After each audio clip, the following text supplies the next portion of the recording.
Welke microfoon zou jij kiezen om op een lawaaiige plek buiten te gaan filmen? Is dat deze van 15 euro of deze van 30? In deze video laat ik je het verschil horen. En ik heb een hele goede testplek gevonden, want ik ben namelijk in Londen. Lawaai genoeg. Dus zet je oren maar open, want ik ga je laten horen wat het verschil is.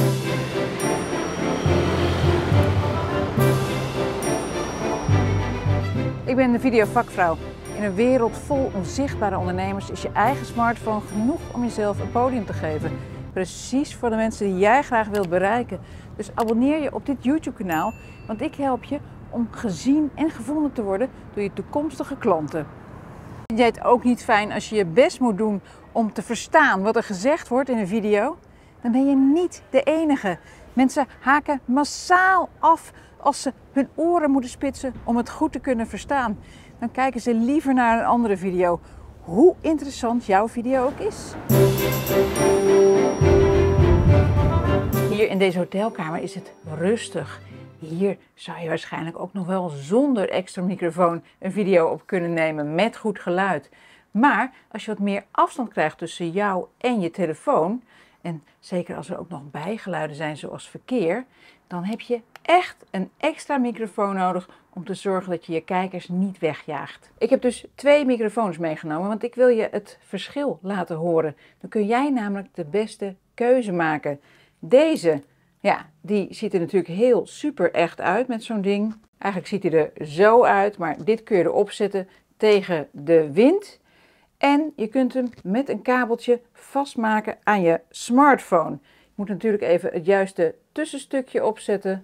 En dan plug je hem zo in. Je moet hem wel even vastzetten. Gelukkig heeft mijn selfie stick daar een dingetje voor.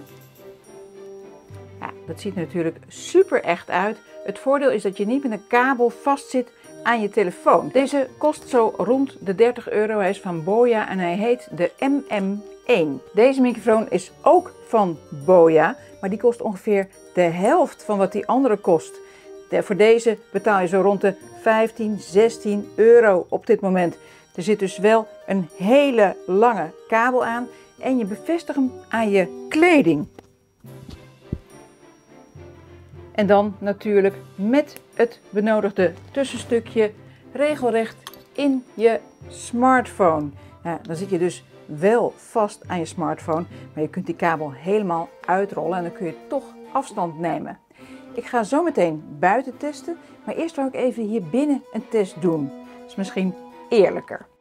Dit stukje video is opgenomen met de MM1 en dat is dus de microfoon die op mijn telefoon staat nu. En dit stukje video is opgenomen met de M1. Die zie je hier. Op deze plek hoor ik een heel klein beetje verschil, maar niet zo heel veel. Dat komt omdat er ook niet heel veel storende bijgeluiden zijn. Nu gaan we naar buiten.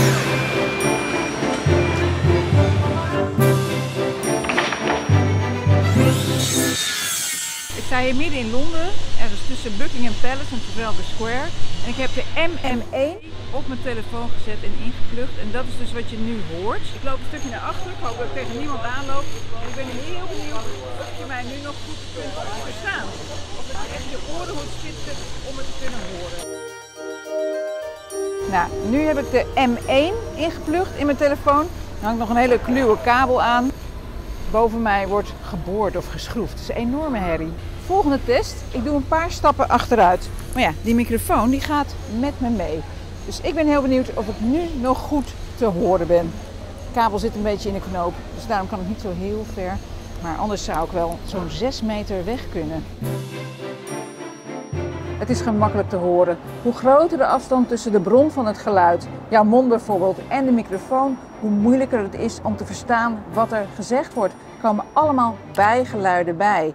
Dus je kunt beter zo'n daspeldmicrofoon gebruiken, zo'n lavalier, want dan is de afstand tussen de bron van het geluid en de microfoon altijd klein. En dan wordt jouw stem dus overal bovenuit getild. Heb je nou zo'n MM1-achtige microfoon? Jammer. Misschien kun je hem nog terugsturen naar de winkel en anders denk er toch eens over na als je een video wilt opnemen in lawaaiige omstandigheden om zo'n daspeelmicrofoon aan te schaffen. Welke microfoon gebruik jij nu om je video's op te nemen? En werkt dat goed voor jou? Laat het me weten in de comments onder deze video. En kijk ook even naar deze video als je wilt weten of jouw microfoon eigenlijk wel echt werkt op je telefoon. Want dat is ook niet altijd zo. Heel veel plezier ermee en ik ga verder kijken in Londen.